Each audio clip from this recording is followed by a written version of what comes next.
મન નથી લાગતું કે ગુજરાતની અંદર ક્યાંય કોઈ વ્યક્તિ આ ટોપિક ભણાવતો હશે. અને આ ટોપિક છે ને મેટ્રિક્સ છે, એ મેં તમારા બેચમાં ભણાવ્યો છે. જોજો તમે મેટ્રિક્સ ભણ્યા છે અને 5 સવાલ એમણે પૂછી લીધા. ટોપિક ખાલી 5 મિનિટનો છે ભણવા માટે, પણ ભણીને ગયા હશો ને તો 5 માર્ક્સ રોકડા આવે એમ હતા. હા, થોડોક સમય જશે પણ આવડી જાય એવું સરળ છે, હે ને? હા, મેટ્રિક્સ આપણામાં હતું, ભણાવ્યું છે તમને. કોઈ નહીં, આખા ગુજરાતમાં હું ગેરંટી આપું કોઈ નહીં ભણાવતું હશે ને મેં આ ટોપિક ભણાવ્યો છે. જો તો ધ્યાન આપો, જોઈ લઈએ, કંઈ છે નથી આમાં. સરસ મજાના ટેબલ બનાવ્યા છે, ટેબલમાંથી ખાલી સેટિંગ શોધવાનું છે.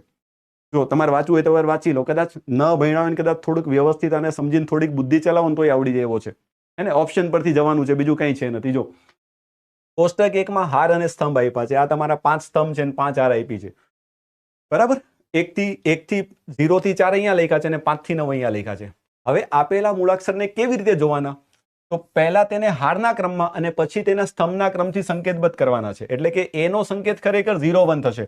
એટલે એ તમારો અહીંયા છે ને, તો એનો સંકેત પહેલા શું લખવાનું? પહેલા હારનો ક્રમ. તો એ ની હાર 0 છે અને એનો સ્તંભનો ક્રમ 1, એટલે આને 0 1 લખાય. અહીંયા એ છે તો એનો ક્રમ 1 અને 3 એટલે 13 પણ થાય. એ બીજો ક્યાં છે? અહીંયા છે, તો એનો ક્રમ શું થાય? 2 અને 1 એટલે 2 અને 0 એટલે 2 0 પણ થાય. અને એ અહીંયા છે તો એનો ક્રમ 4 અને 2 42 પણ થાય. અને 34 હજી એક એ રહી ગયું અહીંયા. તો આ છે ને 3 અને આ 4 34.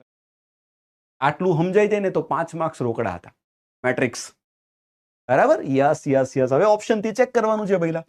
ચલો, તો નેક્સ્ટ આમાંથી ક્યાં સેટ થાય છે તમારે વિચારવાનું છે. તો 1 બાય 1 તમે લઈને ચાલુ કરો ધંધો, બીજું કઈ છે નથી. ચલો, સૌથી પહેલા n આપણે જોઈ લે. n એટલે 21. તો પહેલા તમે, હું તો કહું સીધા ઓપ્શન પકડો. 21 ઉપર n આવે તો અહીંયા બગડો ને અહીંયા એકડો, એના ઉપર n આવે છે.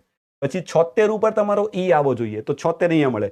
7 અહીંયા છે ને 6, તો એના ઉપર e આવવો જોઈએ, નથી આવતો, એટલે પહેલો ઓપ્શન ગયો. હવે નીચેનાને જ પહેલા ચેક કરી લઉં, ચલો ને, પછી સામે જઈએ. ભેગું થઈ જાય તો તમને હું વાંધો છે. જો n માટે 14, તો 1 અને 4 માટે n આવે છે. 1 અને 4 14 આવે છે. 67 માટે e, 67 માટે e. છગડો અહીંયા છે ને સાતડો અહીંયા, 67 માટે e આવે છે. પછી લઈ લઈએ છીએ s માટે 66. અહીંયા છગડો ને અહીંયા છગડો, જો s આવે છે 66. અને 67 માં, તો 67 માં તમારો એમ કહે છે કે t, તો 67 માં ભઈલા t નથી આવતો, તો આ ઓપ્શન નહીં ગયો. ત્રીજો ચેક કરીએ. ચલો, a માટે કીધું છે કે n માટે કીધું છે 33. ચલો, આ તગડો અને આ તગડો, અહીંયા તમારો n આવે છે. પછી 86 કોના માટે છે? e માટે. 86 e માટે, અહીંયા આઠડો છે ને અહીંયા છગડો છે, તો 86 e માટે અહીંયા નથી આવતું, તો પતી ગયું. ઓપ્શન ડી રાઈટ આન્સર હશે. ચેક કરવાની જરૂર નથી, હે ને? હા, ચેક કરવાની જરૂર નથી મારા. 3 ભઈલા નથી આવતા તો ચોથાને હું માનું છું, it has to be there, એને હોવું જ પડશે, નહીં જવાબ કેમ લાવવાના? જો ચેક કરાવી દો તમારા મનની શાંતિ માટે, પછી પૂછતા નહીં પાછા. 0 અને 2, 0 2 ઉપર, જો 0 અને 2 ઉપર n આવે છે. પછી 56 ઉપર e આવે, તો 5 અને 6 ઉપર e આવે છે. પછી 55 ઉપર, તો 55 ઉપર s આવશે. 5 અને 5 ઉપર s આવશે. અને 59 59 ઉપર તમારો t આવશે. જો NEST ઓટોમેટિક સેટ થઈ ગયું બધું જ. તો કે નીચે આપેલ કોષ્ટક 1 માં હાર અને સ્તંભના ક્રમ 0 થી 4, કોષ્ટક 2 માં હાર અને સ્તંભના ક્રમ 5 થી 9 આપ્યા. 1 માં હમાણું નહીં એટલે 2 કટકા કર્યા છે. દરેક કોષ્ટકમાં આપેલ મૂળાક્ષરને પહેલા એની હારનો ક્રમ અને પછી એના સ્તંભના ક્રમથી સંકેતબદ્ધ કરવાના છે. નો સમજાણું હોય તેને સમજવા માટે આપ્યું છે કે એનો સંકેત શું થાય. તો કે જુઓ તમે, એ અહીંયા છે ને, તો આ પહેલા આ લેવાની હાર કેટલી છે? 0. અને આ કેટલું છે? 1. તો 0 અને 1 જો લખ્યું છે, હજી ક્યાંક એ હશે. જુઓ આ રહ્યો, તો આ 1 અને 3 એટલે કેટલા થાય? 13. હજી ક્યાંક એ હશે. જુઓ આ રહ્યો છે ને, આ 2 અને 0 એટલે 20. આવી રીતે કરવાનું છે. હવે સમજાઈ ગયું ને કે હજી આ 2 કાઢું, તણપાવ તેમાં. ચલો, તો સૌથી પહેલો ક્વેશ્ચન છે નેક્સ્ટ, એટલે n શોધવાનો થાય. n નો ક્રમ શું થાય? 0 અને 2.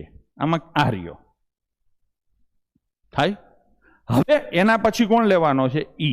ઘણા એમ કહેશે સાહેબ આને હું ટીક કરી દઉં. ના થઈ શકે. થઈ શકે. કેવી રીતે થઈ શકે? તો કે આ 21 n નો ક્રમ ક્યાંય થાય ખરો? આ 2 અને 1 હા થાય ને, આ આવે એટલે ચેક કરવું પડે. ડન છે. આપણે શું કરશું હવે? આ 2 આવે.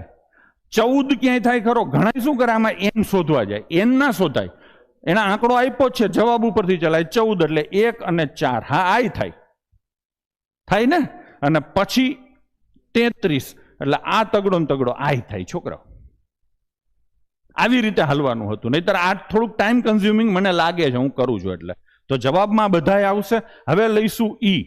સૌથી પહેલા જોઈએ 76, 7 અને 6.